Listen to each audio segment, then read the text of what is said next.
এখানে বসেছি। যেহেতু আমরা তারুণ্য থেকে একটু দূরে সরে এসেছি, আমাদের বয়স একটু বেশি হয়ে গিয়েছে, অনেকগুলো অভিজ্ঞতার আলোকে আজকে আমরা টেবিলের উপরে বসা, কিন্তু আমরাও একসময় এরকম তারুণ্যের দিনগুলো পার করে এসেছি। তো এখানে আসার পরে আমি ব্যক্তিগতভাবে যাদের যাদের তারুণ্যের ভাবনাগুলো শুনতে পেরেছি, সকলে খুব সুন্দর বক্তব্য রেখেছেন।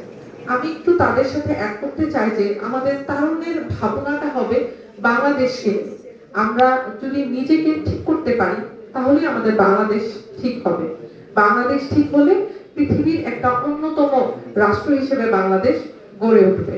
সেই লক্ষ্যে আমাদের এই যে এখন যারা স্কুল কলেজে আমরা আছি, আমাদের একটা নিজের একটা প্ল্যান থাকবে যে আমরা ভবিষ্যতে কি করতে চাই। আমি যদি আমার নিজের একটা প্ল্যান বলি, আমার খুব ছোটবেলায় খুবই ইচ্ছা ছিল আমি হব প্রাইমারি স্কুলের টিচার, এবং আমি এখনো এই জিনিসটা খুব বেশি মিস করি যে কেন আসলে প্রাইমারি স্কুলের টিচারটা হতে পারলাম না। আমার শিক্ষক হওয়া ছিল একটা স্বপ্ন, সেই স্বপ্নটা থেকে আসলে ধীরে ধীরে ধীরে ধীরে আমি চলে এসেছি এখানে। কিন্তু আমি এখনো আমার এই স্বপ্নটাকেই মিস করি। আমি যদি এই স্বপ্নটা পূরণ করতে পারতাম তাহলে আজীবন হয়তো নিজেকে অনেক বেশি ধন্য মনে করতাম।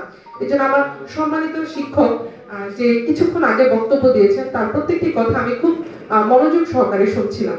আমাদের সম্মানিত শিক্ষক প্রত্যেকটা বিষয় খুব সুন্দর ভাবে আমাদের শিক্ষকদেরকে বুঝিয়েছেন।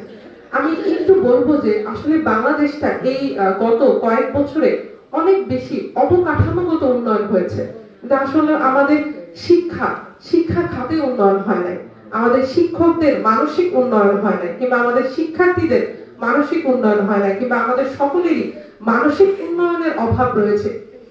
আমাদের সম্মানিত শিক্ষক বলছিলেন যে রাজনীতিবিদরা আমলারা তারা সবাই কেন একই মানে বাংলাদেশের মেডিকেলে তারা কেন চিকিৎসা করছেন না। এটা তো আসলে একটা মানসিক সমস্যা।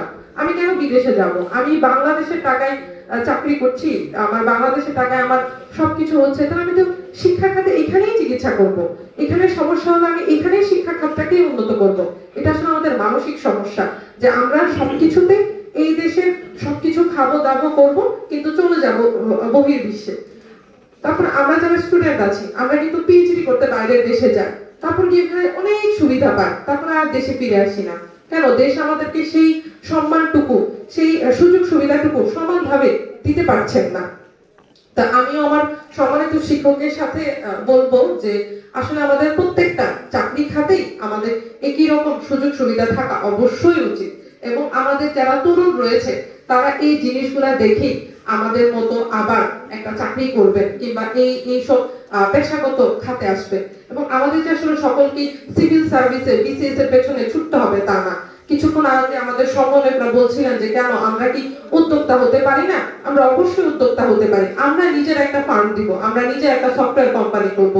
আমরা কেন সবসময় একটা নর্মাল অনার্স সাবজেক্টে পড়ে থাকবো?